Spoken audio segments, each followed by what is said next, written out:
Hello beautiful soul! Welcome back to my channel. This is my channel. I'm from Japan. Kabayan Sagittarius. This reading is for you. Tingnan natin na iyong October 5 to October 11, 2025. Maraming salamat muna sa mga subscriber, new subscriber, cross-watcher, at sa mga bagong pasok dyan. Welcome na welcome kayo sa bahay ni Ate Aimee. Siyempre, salamat din sa mga nagpa-personal reading. Kung gusto nyo na energy nyo lang talaga, ang gusto nyo makuha natin, all the details para sa personal reading is in description below. Pakicheck na lang po sa baba ng video na to. General reading tayo sa Sagittarius ha. Kunin mo lang ang sayo at itapon ang hindi naman sayo. Maaring vice versa. Energy mo, energy ng person mo, energy ng malapit sa puso mo. Nangyayari, or mangyayari pala. Use your own intuition, lawakan nyo ang inyong isipan. Energy reading tayo. Ano man ang gender nyo, ano man ang edad mo. Lagi nyo tatandaan na wala sa baraha ang kapalaran, na kayo pa rin ang makapagpapabago ng inyong buhay. Tingnan natin na iyong energy, Sagittarius, this week. Mukhang lalim ng isip mo ah. Ano energy ni Sagittarius this week?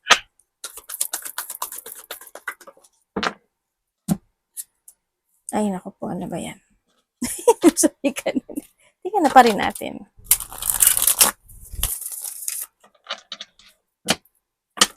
Ano po ito? This week. Uy.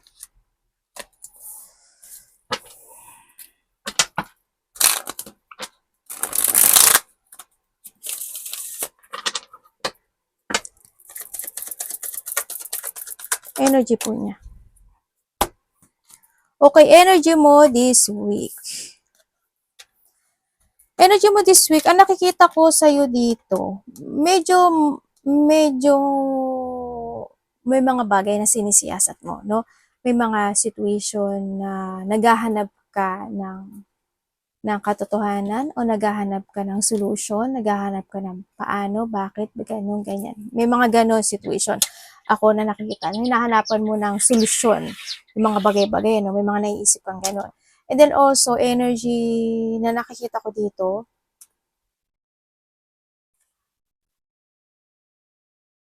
parang naghahanap ka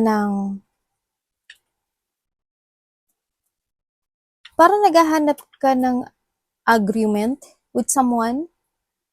Sa nakikita ko rin sa'yo, you're not stable, ano? Kung kayo is, pwedeng you are not stable sa pera nyo, pwedeng you are not stable sa business nyo, pwede rin na you are not stable sa trabaho nyo, or in your relationship, ha?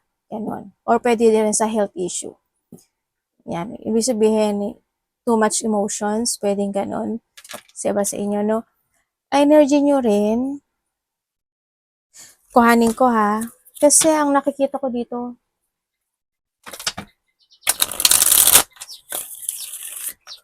kung dati, parang ang dami mong iniisip na bagay-bagay,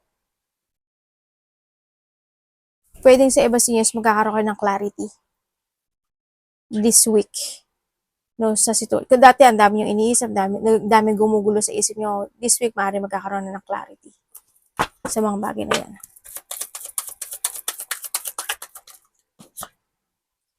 Oh. Ibig sabihin, this week, ang nakikita ko, may mga i-work it out ka daw. Ganyan. May mga mamasterin ka, may mga aasikasuhin ka, ano to? I-develop mo, may mga magko-focus ka at magko-commit ka dun sa bagay na yun. Ganun nakikita ko sa'yo dito. Ibig sabihin, may isang situations in life na gusto mong maayos o ma-develop, or parang sa iba dito kasi parang hindi ko alam kung ikaw or someone, ano, may pagka-perfectionist o you want to be perfect lang talaga yung sitwasyon o yung bagay na yun. Yun na nakita ko. Iba dito, ano, this is your ambition, ganyan. May mga aaralin ka or may mga ambition, talent. There's a hard work situation ako nakikita. Teka lang, may nakita akong pupo. Ano ba naman itong anak ko? Kasi sa nagpupupo. Buti lang, hindi doon napatong yung card. Kundi, puro pupo na yung kamay ng ate nyo. Mga anak ko pa naglaro, todo eh. Meron ka daw mga ine-expertise. Ganyan. Tingnan natin. Ano ang parating po kay Sagittarius this week? Enlightenment. Sa iba sa inyo, marami kayo talaga iniisip. Parang you want to recover from a difficult situations in life. May mga pagsisiyasat kayo. Ano parating this week kay Sagittarius Universe?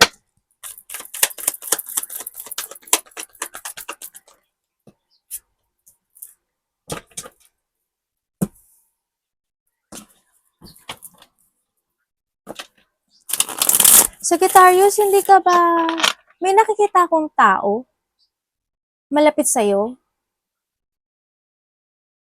Hindi ko alam kung may sakit siya sa bandang tiyan, masakit ang tiyan, o pwedeng ikaw rin to, baka sinisikmura ka, o kung babae ka man, pwedeng kung nagkakaroon ng menstruation, o pwedeng kinakabag, pwedeng, basta bandang tiyan yung nakikita ko Pwedeng ganun. Pwedeng LBF, kung ano man yun. Baka naman sisinig mo ka, baka naman nagpapakagutom ka. May nakita akong ganun. Masakit yung tiyan o bandang tiyan. Parating.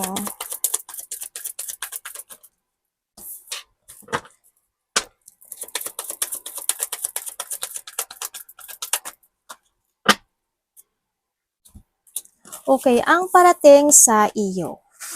Ba't ko? Pangit. At least may warning kayo, di ba? Kasi kung puro positive ang ma-receive nyo sa akin, di sana wala nang scam, di ba? Sana wala namang lolokong tao. Sana, di ba? Mas maganda pa rin yung marami kayong idea. Okay? Okay, ang parating sa iyo. Meron ako nakikita dito na tao, matagal mo na siyang kakilala o kilala mo na talaga siya, no? O nakilala mo siya. Pero nagkaroon kasi ng connection. Pwedeng friend, pwedeng nagkaroon ng connection. Itong tao na to, hindi kanya pinapahalagahan. Yan. May tao na i-undervalue ka niya, hindi kanya pahalagahan. Sa iba naman sa inyo, halimbawa, hindi pinapahalagahan meaning is, mga may sinasabi ka sa kanya, pwede rin yun na hindi niya pinapahalagahan, labas sa tenga, pasok sa tenga, labas sa kabila, pwedeng ganun. O kaya naman, ang parating rin sa'yo, may taong magiging sakim, makasarili. Ako nakikita, may ito rin ako nakikita dito na, ano yun? Nag-alarm? Hindi pa naman. Joker ata itong ano ko May tao dito na aabusuduhin niya yung kabaitan mo. O aabusuduhin ka niya. No? May nakikita rin ako dito na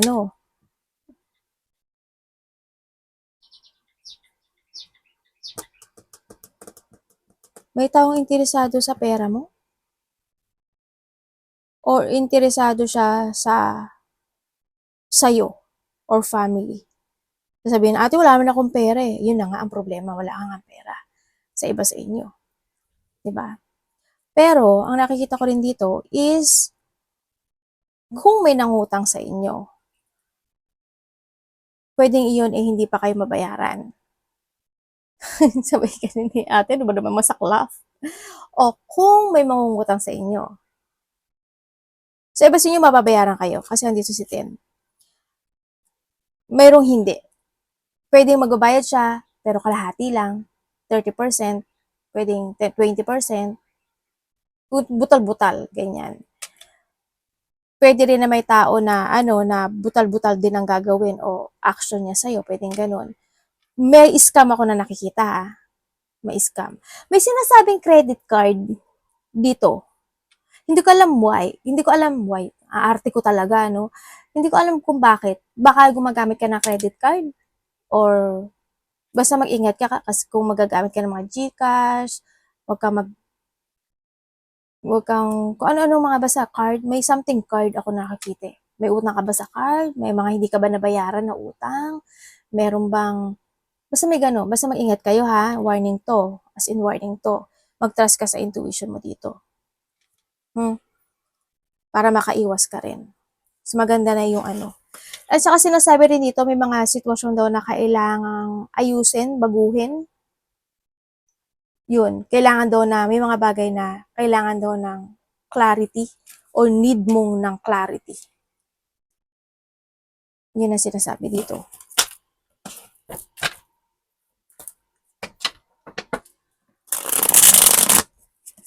Meron din tao na hindi magiging patas sa'yo.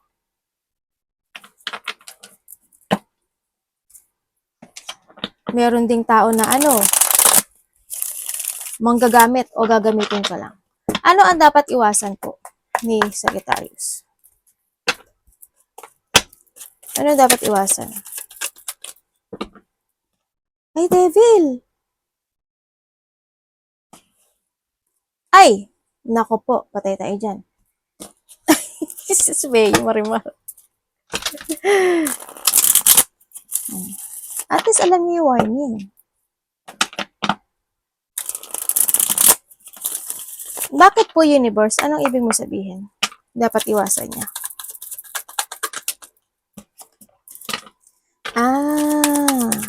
Okay. Okay. Ano ba yun?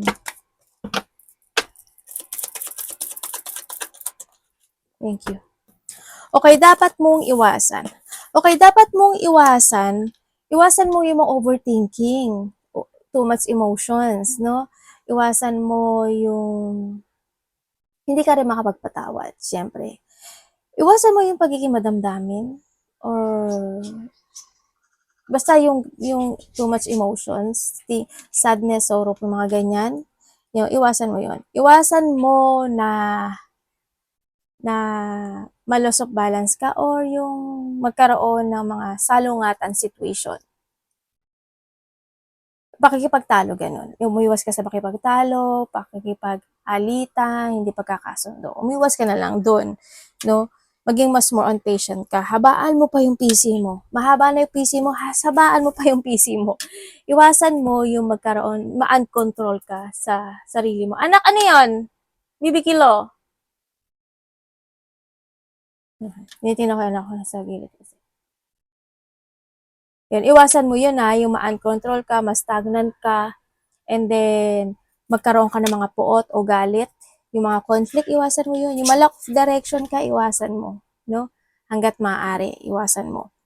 And then, syempre, kung may mga problema ka na nararamdaman o may mga problema ka na pinagdadaanan, pwede mo i-share yun, yung problema mo sa ibang tao na alam mo na mapagkakatiwalaan mo. No? May mga bagay na need to heal, need to recover, or need to accept. No? Iwasan mo na hindi ka magkaroon ng acceptance. May mga bagay na tama na, tapos na, it's time to heal. It's time to forgive, and it's time to accept. Yan ang sinasabi, no? And this is the time to move forward. Sinasabi ito, kailangan mo ngayon is you need to control your emotion, you need to control your direction. Kailangan sa'yo is huwag kang magpabaya. Something din na kung may mga bagay pa talaga na need to fix, ang sinasabi dito, or need na ayusin, tulad ng sabi ko kanina, yun ang pukusan mo na lang hanggat maaari. Iwasan mo talaga, no? Yung magkaroon ka ng struggle in life or yung makikibaka ka sa isang situation. Tinagalog ko lang. Sa isang sitwasyon na hindi naman nakaka-good para sa emotions mo.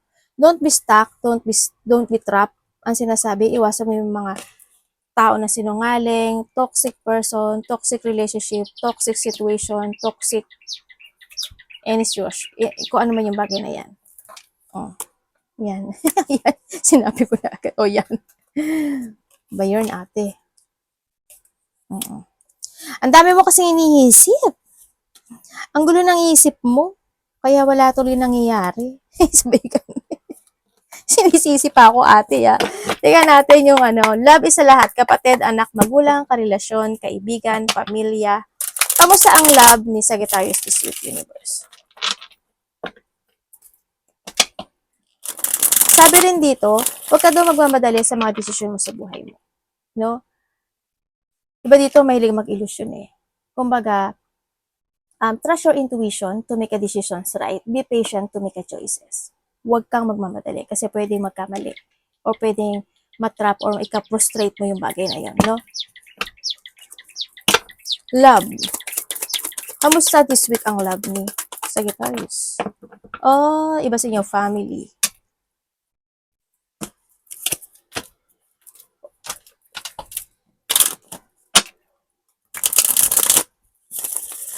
Ano po pwede ko malaman dito, universe?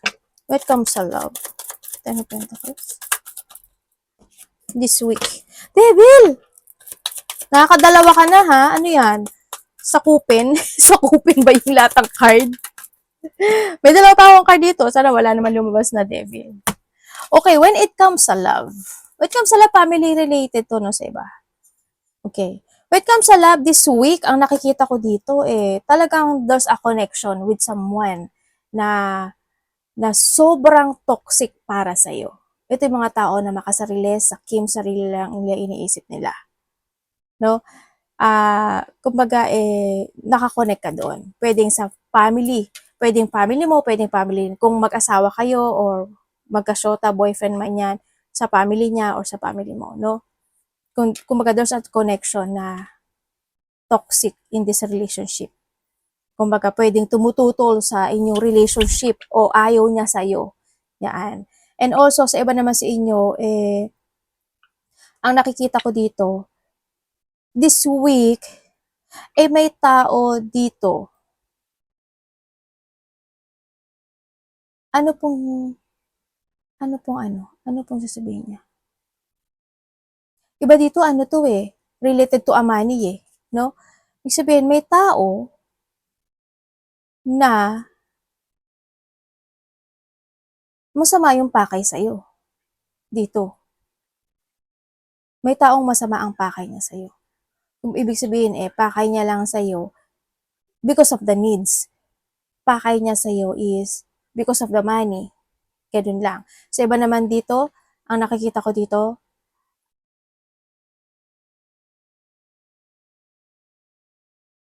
kung sa partnership to, masama yung partnership, ano.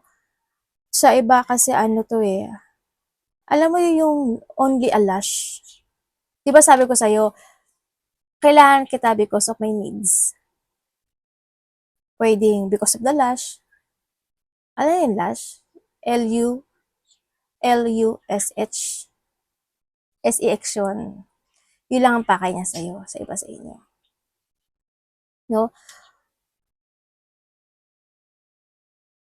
Or, yung iba dito sa inyo, sa iba gano'n yung iba naman sa inyo, kung itong taon to is matagal mo na talagang kakilala, as in matagal na, no? Itong tao na ito, kung kayo is nagkahiwalay, itong tao na to, gusto niya ng connection muli sa'yo. Ibig sabihin, na-trap or na-stuck itong tao na ito, no? Nagkaroon siya ng awakening sa sarili niya, naiisip ka niya, namimiss ka niya, at gusto niya uli ng partnership sa'yo, or gusto niya uli kayang kausapin, or gusto niya uli ng new beginning, or connection sa iyo. Nito tao na to. Gusto niya uli ng commitment, no? Ibig sabihin. Yun ang nakikita ko sa kanya kasi nandito rin si Magician.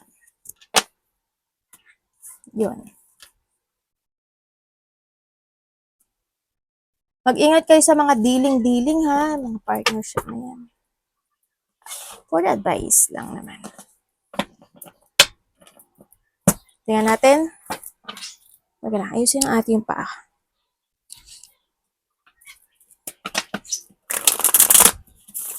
Pwedeng this week, yung kapartner mo, magsisinungaling sa'yo. Sagittarius.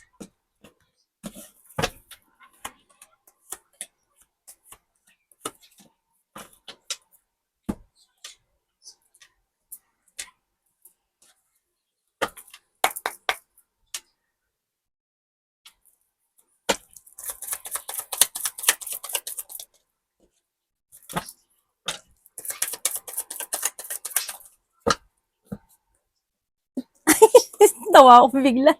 Nakakatatlong devil ka na. Ano ba yun? Diyos ko po. Natatawa ako sa card mo. Sabi ko sa'yo, may isa pa. Baka naman, ay hindi ko na binubuksan eh. Nakatatlo ka na ha.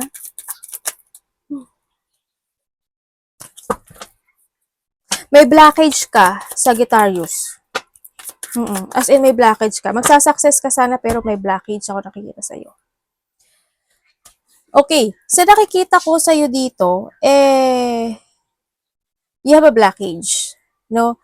Kumaga may obstacle o may blockage ako nakikita sa'yo. Nagkakaroon, there's an idea or there's an opportunity ako na nakikita sa'yo na napipigilan ka nito to success. Pwedeng hindi mo na-actionan, pwedeng may blockage talaga o obstacle na pinagdadaanan, o merong mga situation na hindi ka makapokus sa iba sa iyo. Kaya ang nakikita ko sa'yo dito, you are more on stuck and trap. Parang you holding back to change to your best version this time because of the blockage na meron ka sa ngayon o yung obstacle na yon. Yun. Gusto mo sana mag-focus pero hindi ka makapokus, pwedeng ganun. You want to keep moving pero may blockage. Yun ang nakikita ko sa'yo dito. Tingnan natin siya. Pagkakaroon ng collaboration, dealing, partnership. Ako nakikita dito. Ang daming, ang gulo ng isip mo, tay. Dudong and Nay. Ang gulo ng isip mo. May nakikita akong there's a good news. There's a good news coming. Hindi man siya this October, hindi man siya this week, after a week, or after a month. There's a good news happening to your life. There's a good news, achievement, and happiness and fulfillment situation sa'yo.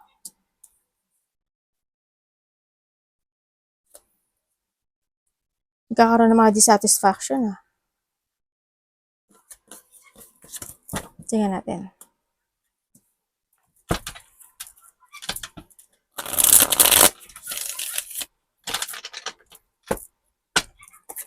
Ten of Pentacles. Sorry.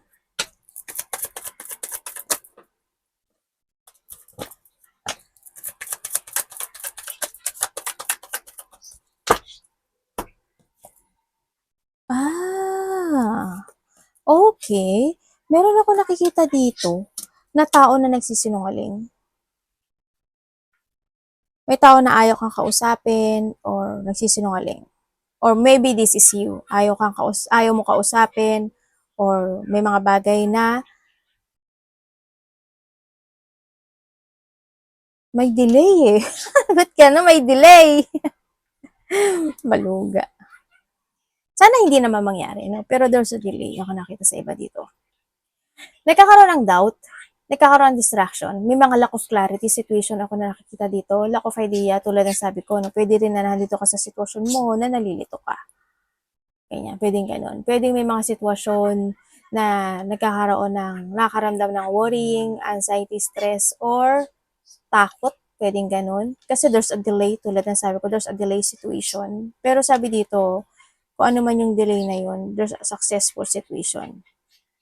Yun na nakikita ko dito. Kumaga magkakaroon, madelay man siya, pero magkakaroon pa rin siya ng good foundation sa bagay na yun. Ang nakikita ko dito. May tao din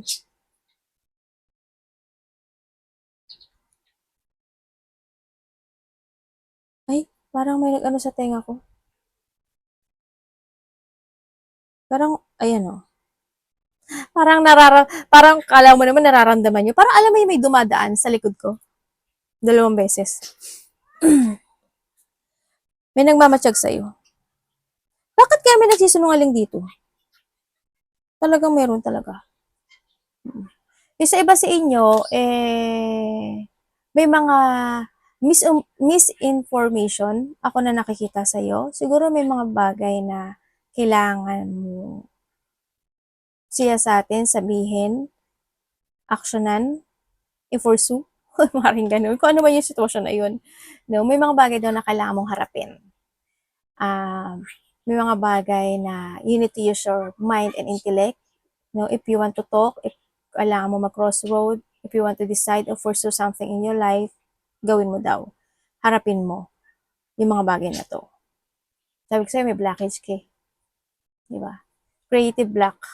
May mga sitwasyon na hindi mo ata na pursue or hindi siya na action. Sa iba ito, there's a lack of clarity talaga.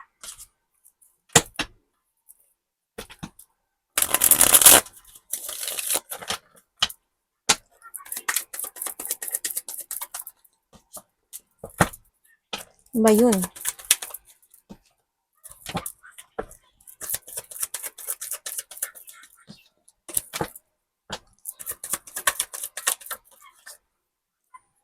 Okay. Ang nakikita ko sa'yo dito, yes, nagkakaroon ka talaga ng disappointment sa buhay, nakikita ko. May mga disappointment sa buhay, may mga sadness situation, marami tumatakbo sa isip mo na bagay-bagay. Kumbaga, may mga situation na maaring nagkakaroon ng bagong plano or there's a new plan or may mga situation na you want to create. Marami kang gustong gawin actually. No? Marami kang gustong gawin, maraming idea, maraming thinking of something opportunity no na maaring nagkakaroon ka ng interesado doon or umaasa ka na sana is makamit mo na yung bagay na yun. Yun na nakikita ko dito sa iyo. Parang magiging very adventurous ka kasi. Yun ang nakikita ko dito. Pero may darating daw sa pagtahak mo ng bagong destination o pagdesisyon sa buhay is marami daw darating na opportunity pa more sa iyo. Pwedeng idea or maraming blessed opportunity actually. Opportunity. Maraming mga bagong plano, mga bagong interest, or may mga bagong excitement situation happen into your life. Sa ngayon kasi medyo, yun nga, lungkot, disappointment, yun na nakikita ko sa dito. You want to walk away with something na parang hindi ka na masaya, may mga bagay na gusto mo nang matapos, i-withdraw, or gusto mo nang i-let go, ganyan. Naghahanap ka ng solutions in life, sa nakikita ko ito, naghahanap ka ng, parang may hinahanap ka, hindi ko alam kung bakit, pero may hinahanap ka. Meron din ako nakikita na tulong, pwedeng hihingi ka ng tulong o may tao na tutulungan ka. So, iba sa'yo, nagkakaroon ka ng interest with something, new. Ganyan.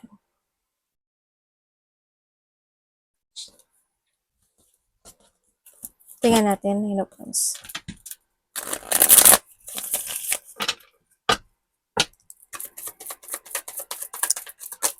Uy. ayaw pa, pababain no? Ay, pabaksakin Kasi yung card mo, napapasaway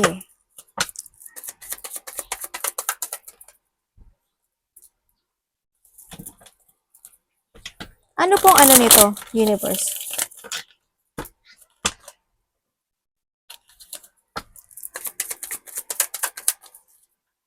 Okay, thank you.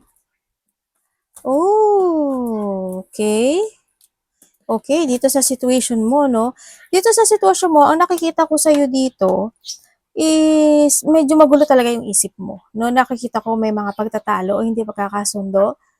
O, yun na nakita. Malaki man o maliit ito, no? Nagkakaroon ng mga disagreement, battle, pagkalito, situation, maraming iniisip, maraming tumatakbo sa isip. May mga bagay na nagkakaroon ka talaga ng disappointment, regret, pagsisisi, feeling lost and sad ang nakikita ko sa'yo dito. Hindi mo kasi minsan, nandito ka sa point mo kasi na hindi mo alam kung ano yung tatahakin mo, ano yung mga kalalabasan na resulta dun sa bagay na yun o sa sitwasyon na yun. Parang you're searching for a direction or you're searching for the clarity or kaliwanagan. Parang ganun ang nakikita ko sa'yo dito, no? Yun, may mga bagay na nakikipagsapalaran ka na nasasaktan ka. Or pwedeng idea mo lang yon na ganun kasi hindi ka pa nag-action. Pwedeng ganun, no? Sa iba sa inyo. Nagkakaroon ka kasi ng ano ito, alam mo yung pag-isolate sa sarili? Yan, nag-isolate ka raw. May mga bagay na pinag-iisipan, iniisip, nag-isolate sa sarili, magulong isip. Hindi ko alam kung ano tong ano. May sinasabi kasi siya dito na you will become a center of attention, Sagittarius. Hindi ko lang alam kung merong pagsisimula ng isang bagay, isang sitwasyon sa buhay mo na pag-uusapan ka or magiging center ka ng attention. Kumbaga, there's a victory and success coming sa iyo, ay, na darating sa buhay mo. No? Yun ang nakikita ko dito. Magkakaroon ng mga recognition o kaya pagkakakilanlan. Iba dito, you are a leader. Iba dito siguro, ano to, para may sinasabi siyang internet or may pinag-aaralan ka ba? May sinisiyasat ka ba? May nire-research ka ba? Networking ka ba? Artista ka ba? Basta parang ikaw yung on the top. Parang ganun. Yun, ang nakikita ko dito. Baka pag-uusapan ka. Ayan. O kaya, magiging center ka talaga ng attention. Sa iba sa'yo may business eh. Malaki man o maliit yan, may business ako nakikita sa'yo. Pero sa kabila nun, may mga taong galit, May taong galit sa'yo eh. Hindi ko alam bakit. Mabait ka naman. May nagmamatsyag sa'yo ha. May nag-i-spy. Pwedeng ikaw ang nag-i-spy or someone spying. Yun. Huwag ka mag-isolate kasi hindi rin makakatulong sa'yo. Ingat ka rin, become sa likod. Baka may tao masakit ang likod o sumasakit ang likod. Ingat ka sa mga tao kasi maraming devil akong lumabas dito. May tao dito na maaring binabackstab ka. Ganyan. Alam mo ba may success ako nakikita sa'yo? Pero kasi about dun sa success na yun, sabi ko sa'yo may blockage, di ba? Yun. May taong gustong bumalik dito. May taong gustong bumalik. Nagkakaroon siya ng lungkot, sad, nagkakaroon siya ng pagsisisi, or iniisip ka niya. Maybe this is you or ikaw gusto niya ng bagong simula sa iyo. Yun ang sabi niya. Arigato namaste, God bless.